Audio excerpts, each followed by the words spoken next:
প্রথম দিনে মানুষের এত সমাগম, এত মানুষের জোশ, এত উচ্ছ্বাস, মানুষের প্রথম দিনে মানুষের মধ্যে এত উচ্ছ্বাস। দেখো, মানুষের তো হবেই, তার কারণ এটা হচ্ছে আমাদের বাড়িতে যারা গৃহকর্মী তাদের জীবন নিয়ে। এরা যদি না থাকতো, ছেলে মেয়ে বিদেশে, মা মারা গেছে, বাবা একা জল খেতে পারে না, কত বাড়িতে ডিভোর্স হয়ে যেত। এই আয়াদের জীবন নিয়ে এই যে কাহিনী, লক্ষ্মীকান্ত কুণ্ডকার দেখছেন, গ্রাম থেকে কত টাকা পাঠিয়ে এসছে।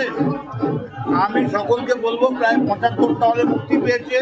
আমরা এই মধ্যে প্রিয়ায় আছি, আপনারা সবাই দেখুন।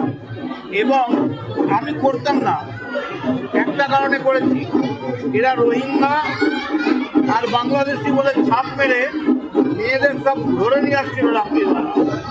তো আমি মদন মিত্র হিসেবে গিয়ে বলে যে সব চলবে না, কোনো রোহিঙ্গা বাংলাদেশি ছাপ মারছ, এসআইআরে আমরা প্রমাণ করে দেবো এরা সব জেনুইন ভোটার। রাজনীতি হচ্ছে